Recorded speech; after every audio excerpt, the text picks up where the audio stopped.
Start out with a quick video here. I've heard that. Anybody know what TED Talks are? Can you guys hear it?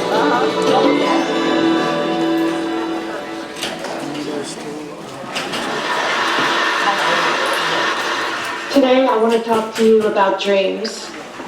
I have been a lucid dreamer my whole life, and it's cooler than in the movies. Beyond flying, breathing fire, and making hot men spontaneously appear,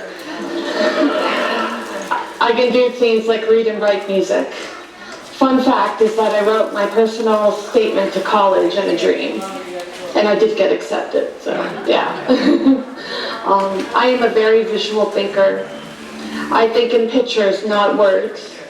To me, words are more like instincts and language. There are many people like me, Nikola Tesla, for example, who could visualize, design, test, and troubleshoot everything, all of his inventions in his mind accurately. Language is kind of exclusive to our species anyway. I am a bit more primitive, like a beta version of Google Translate.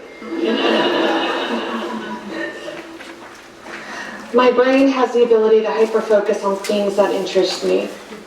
For example, once I had an affair with calculus that lasted longer than some celebrity marriages. There are some other unusual things about me. You may have noticed that I don't have much inflection in my voice. That's why people often confuse me with a GPS. This can make basic communication a challenge unless you need directions.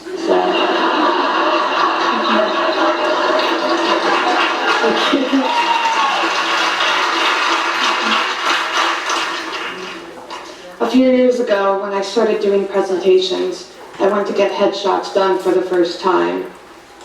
The photographer told me to look flirty. And I had no idea what she was talking about.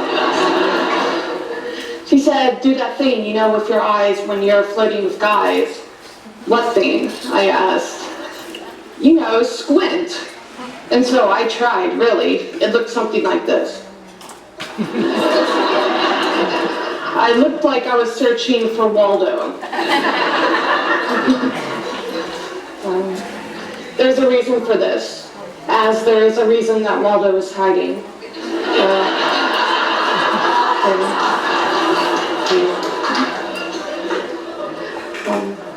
I have Asperger's, a high-functioning form of autism that impairs the basic social skills one is expected to display. It's made life difficult in many ways, and growing up, I struggled to fit in socially.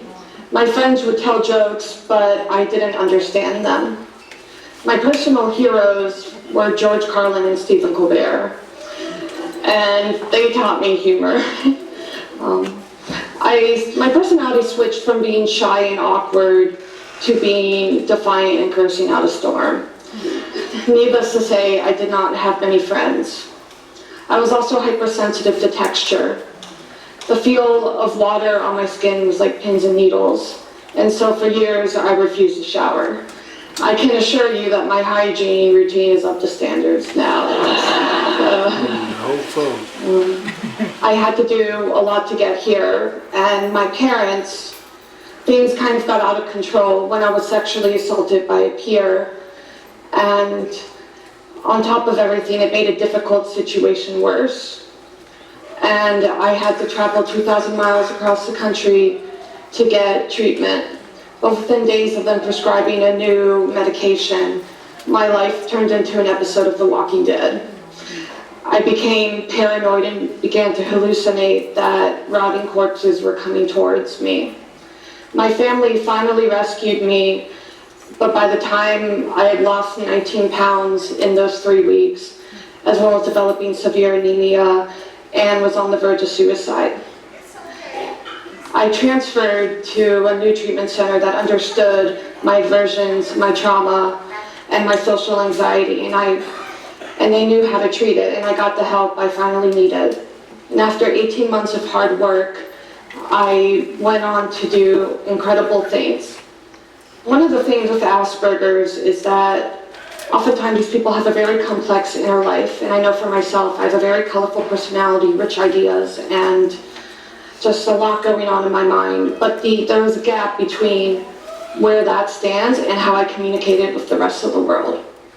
And this can make basic communication a challenge. Not many places would hire me due to my lack of social skills, which is why I applied to Waffle House.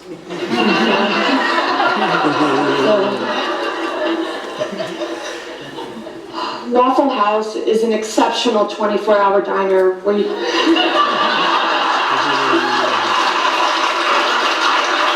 Thank you.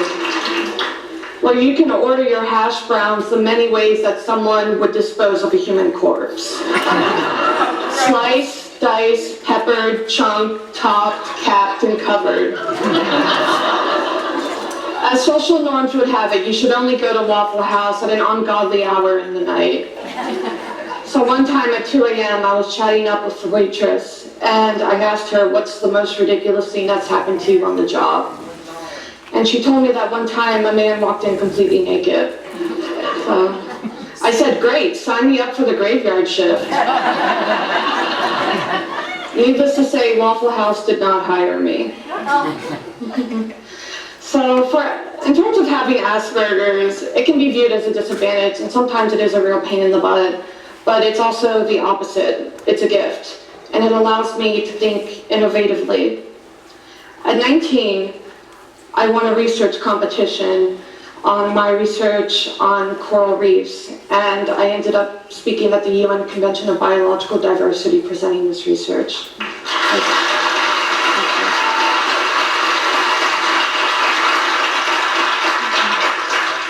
And at 22, I'm getting ready to graduate college, and I am a co-founder of a biotech company called Autism Seas. Yeah, thank you. But consider what I had to do to get here. 25 therapists, 11 misdiagnoses, and years of pain and trauma. I spent a lot of time thinking if there's a better way, and I think there is. Autism-assistive technology. This technology could play an integral role in helping people with autistic spectrum disorder, or ASD. The app Podium, released by my company Autism Seas, has the ability to independently assess and help develop communication skills. In addition to this, it tracks eye contact through camera and simulates a public speaking and job interview experience. And so maybe one day Waffle House will hire me after practicing that at some point. And one of the great things is that I've used Podium to help prepare for me today, and it's been a great help, but it's more than that. There's more that can be done. For people with ASD, it has been speculated that many innovative scientists, researchers, artists, and engineers have it. Like, for example, Emily Dickinson, Jane Austen, Isaac Newton, and Bill Gates are some examples. But the problem that's encountered is that these brilliant ideas often can't be shared if there's communication roadblocks. And so many people with autism are being overlooked every day, and they're being taken advantage of.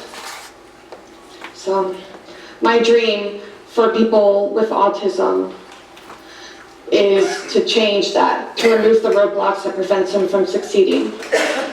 One of the reasons I love lucid dreaming is because it allows me to be free, without judgment of social and physical consequences. When I'm flying over scenes that I create in my mind, I am at peace. I am free from judgment, and so I can do whatever I want. You know, I'm making out with Brad Pitt, and Angelina's totally cool with it. But the goal of autism-assistive technology is bigger than that and more important. My goal is to shift people's perspective of autism and people with higher functioning Asperger's, because there's a lot they can do. I mean, look at Temple Grandin, for example. And by doing so, we allow people to share their talents with this world and move this world forward. In addition, we give them the courage to pursue their dreams in the real world, in real time. Thank you. Okay. Alrighty, so I shared that video with all of you so we can see that we all have strengths and talents and differences. So I want to do a brief activity with all of you. So I want everybody to stand on one side of the room, this side of the room. So everybody stand up, get the chairs out of the way. Everybody come on this side of the room.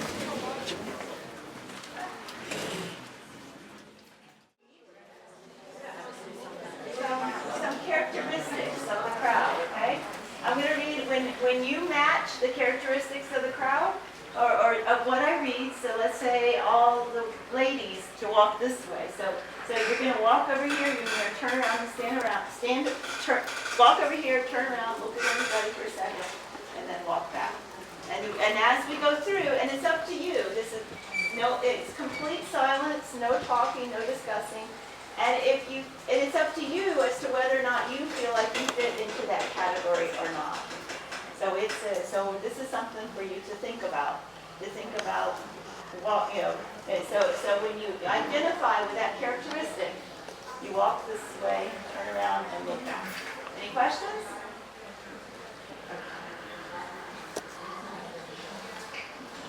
Okay, so I want you to cross to the other side of the room if you're male. Can you talk louder, please? Male. If you're male, walk to the other side of the room if you are a man.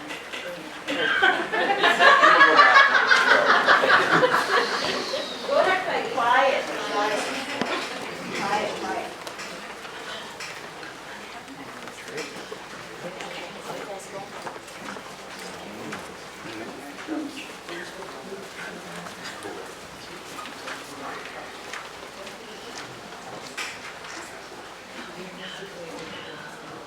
Okay, so I want you to walk to the other side of the room if you're married. I can only walk so much. Quiet. Enter, think about yourself, okay? We're going to get more difficult here. Things might get a little awkward. So think about it. Char's married. Okay.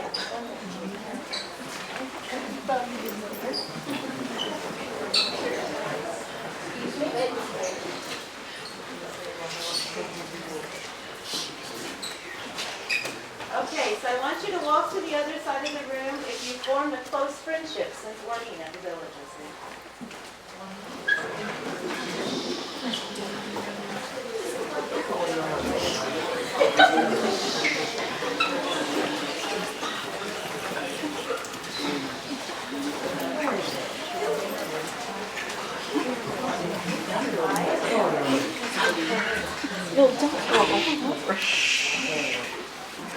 Okay, everybody go.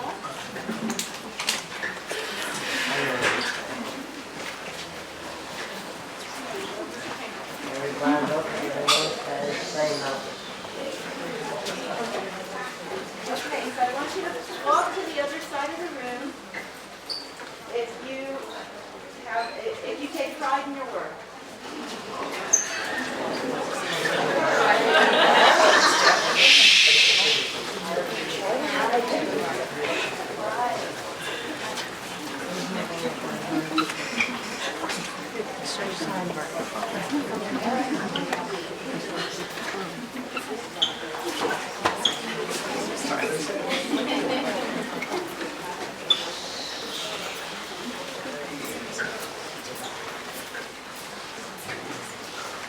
I want you to walk to the other side of the room if you feel like your family is working class.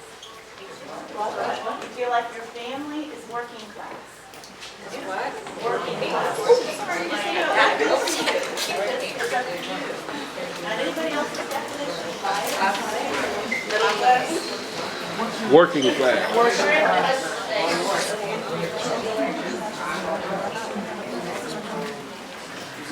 Okay?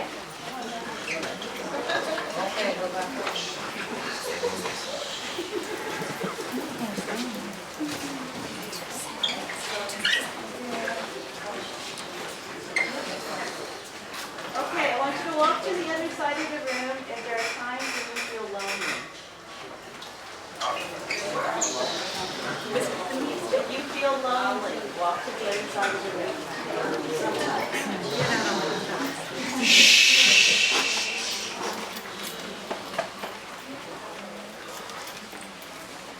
Okay, come on back.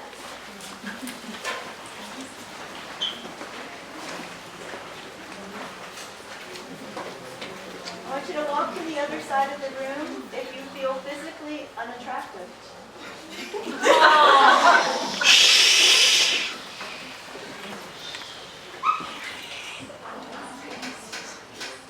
I want you to walk to the other side of the room if you have had serious thoughts about disappearing. Disappearing.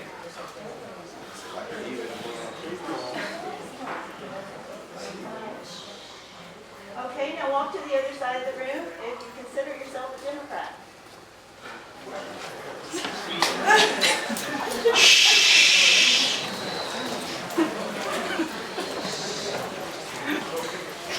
Okay, come on back.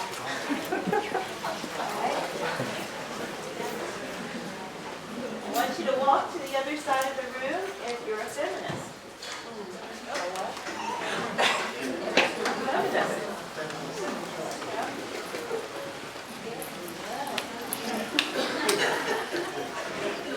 Okay, come on back. Have you ever been unemployed? Walk to the other side of the room if you question your sexual orientation.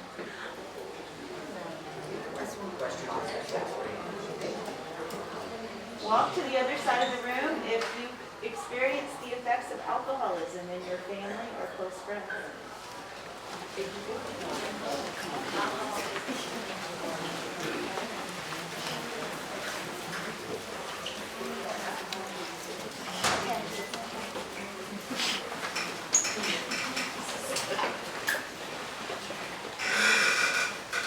So now walk to the other side of the room if you've had a sexual experience that you regretted.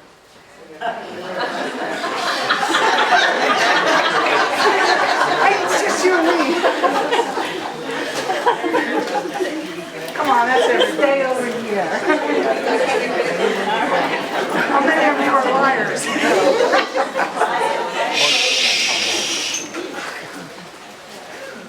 Walk to the other side of the room if you have cried at least once this year.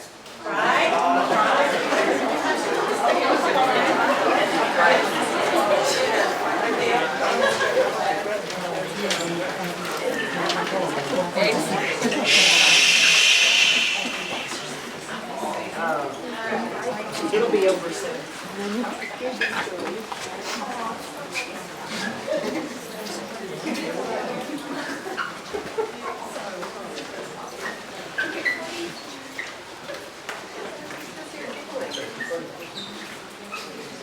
Okay, so I want you to buddy up.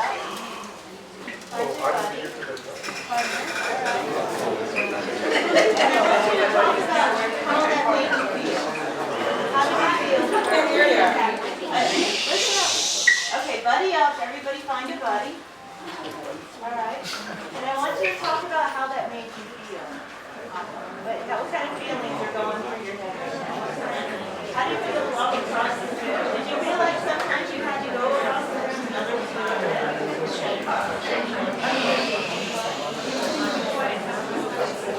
Talk to it amongst yourselves.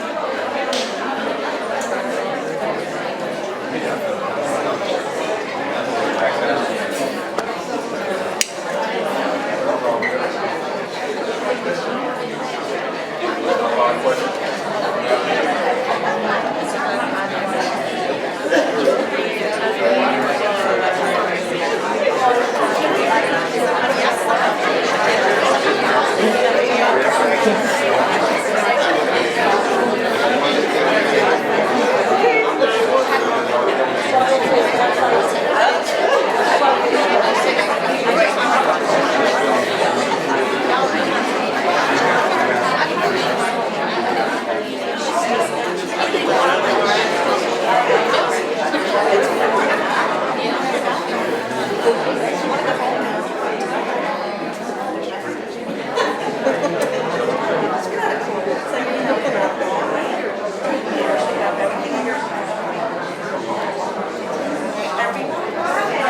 up, listen up.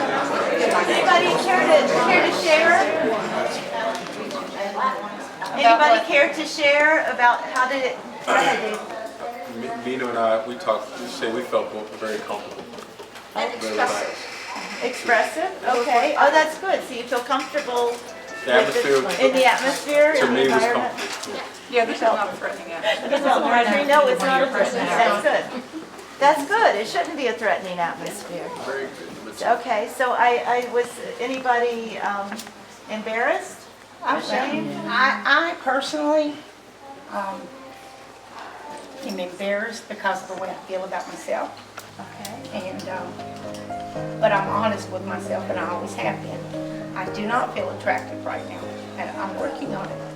And as far as having relationships that I regret, it's more than I can count.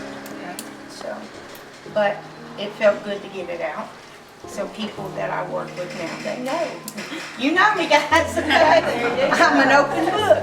But yeah, I did feel shame and embarrassment, but not in a bad place, not in a bad way. But you know, she's an amazing person. And anytime like therapy for me that I've ever had to come to her, she has dropped whatever she's like was doing if it was important, or to help out in a situation instead of shooing us away, which sometimes some things happen that way. She is very compassionate about her patients, and even patients that are not hers, and she's made sure that if somewhere else it was falling short, she made sure the person was getting fed or that they were coming out of their room, and that meant the world to me. And on Fridays when she's here for happy hour, the Isn't that expression and the incredible? joy Yes. on her face Yes. just speaks to people. Absolutely. She's beautiful. She is beautiful. She's beautiful.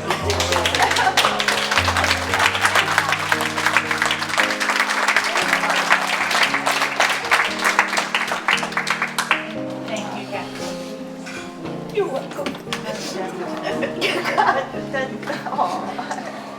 She needed that. But this exercise was so that we would get to know each other fully as human beings. We're all different. We all have our weaknesses. We all have our strengths. We all have the things that we can contribute to each other, and that's what makes us such a terrific team. And so, we all have histories. We all have backgrounds. We all have past things that we're proud of in our past, and and still today. And so that's what makes us terrific, is because of our diversity. So I just, we did this exercise so we could all be sensitive to each other and to what each other is going through. Thank you, guys. Thanks, Deb.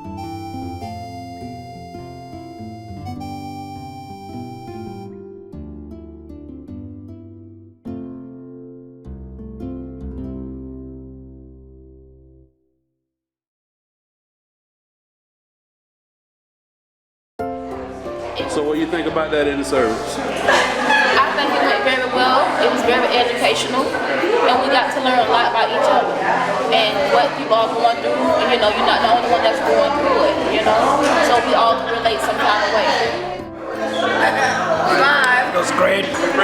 It gave a broader outlook about how people value other people. It teaches more about human values and how the association of a lot of people can create magic and teamwork in a place like this.